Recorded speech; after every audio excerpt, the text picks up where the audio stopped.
السلام علیکم ناظرین، آپ دیکھ رہے ہیں میرا یوٹیوب چینل اور آج ہم بات کریں گے جنگ خندق کے دوسرے پارٹ کے متعلق۔ عامر کے مارے جانے سے قریش کے لشکر کی کمر ٹوٹ گئی۔ منبع بن عثمان اور نوفل بن عبداللہ جو عامر کے ساتھ خندق پھلانگ کر آئے تھے، وہ اس کی خون آلود لاش دیکھ کر بھاگ کھڑے ہوئے۔ نوفل بھاگتے ہوئے خندق میں جا گرا اور مسلمانوں نے اس پر پتھر برسانے شروع کر دیے۔ دشمن ابھی تک مدینہ کا محاصرہ کیے ہوئے تھے اور مسلمان بڑے مشکل حالات سے گزر رہے تھے۔ اسی دوران میں ایک رات قبیلہ بنو غطفان کا ایک شخص جس کا نام نعیم بن مسعود تھا، رسول خدا کے پاس آیا۔ اس نے یوں عرض کیا: یا رسول اللہ، میں نے اسلام قبول کر لیا ہے لیکن ابھی تک کسی کو علم نہیں۔ اب میں آپ کا فرما بردار ہوں اور آپ جو بھی حکم دیں اس کی تعمیل کروں گا۔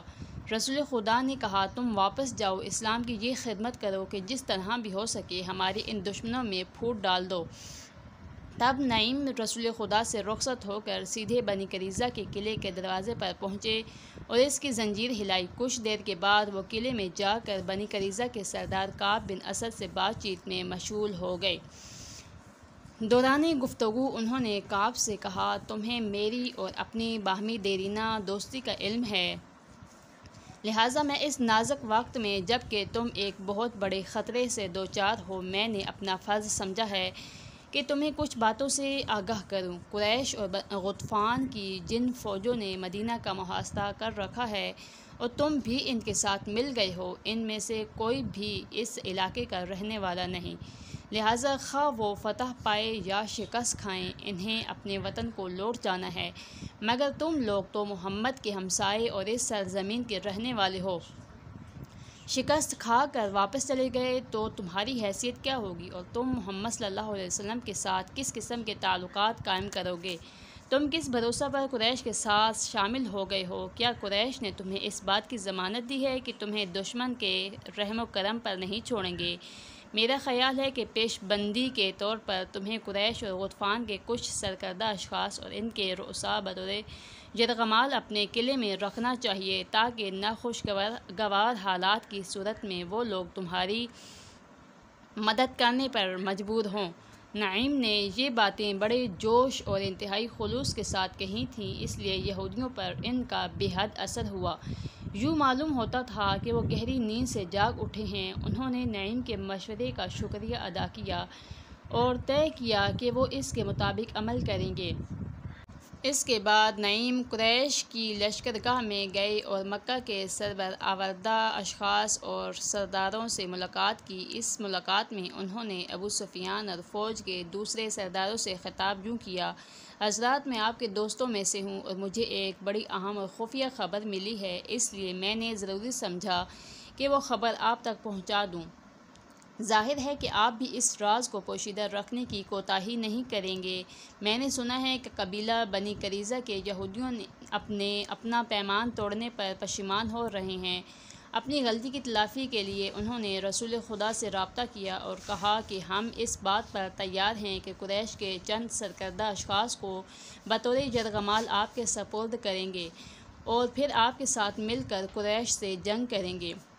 لہٰذا محمد صلی اللہ علیہ وآلہ وسلم نے بھی ان کی یہ پیشکش قبول کر لی ہے اور اب یہودی اپنے اس فیصلے پر عمل کرنے کا پختہ ارادہ کیے ہوئے ہیں۔ بس اب تمہارے لیے ضروری ہے کہ اگر یہودی تم سے یرغمال مانگیں تو تم ان کی بات سننے سے انکار کر دو۔ اس کے بعد نعیم بن مسعود نے قریشی سرداروں سے اجازت چاہی اور قبیلہ غطفان کے سرداروں کے پاس گئے۔ وہاں بھی انہوں نے اپنی وفاداری اور رشتہ داری کا ذکر کرنے کے بعد ان سے ویسی ہی باتیں کی جیسے قریش سے کی تھیں۔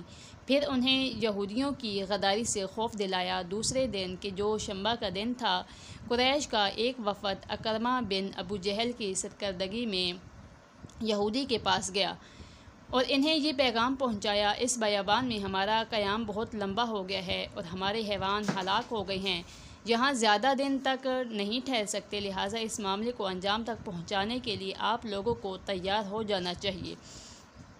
یہودیوں نے جواب دیا کہ آج شنبہ ہے اور اس دن میں ہم کوئی کام شروع نہیں کرتے، اور یہ کہ ہم اس وقت تک جنگ میں شریک نہیں ہوں گے جب تک تم لوگ اپنے کچھ مقتدر اشخاص کو بطور یرغمال ہمارے سپرد نہیں کرو گے۔ یہودیوں کی ان باتوں سے قریش پر نعیم بن مسعود کی دی ہوئی اطلاع کی سچائی واضح ہو گئی اور انہوں نے کہا ہم ایک آدمی بھی تمہیں نہیں دیں گے۔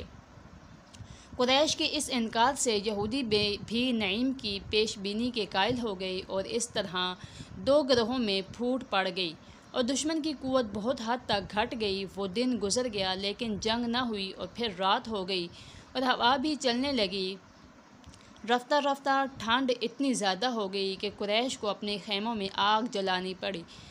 پھر ہوا اور بھی زور سے چلنے لگی حتیٰ کہ تنابیں ٹوٹ گئیں، خیمے اکھڑ گئے، ہر طرف آگ پھیل گئی اور قریش کے لیے زندگی عذاب بن کر رہ گئی۔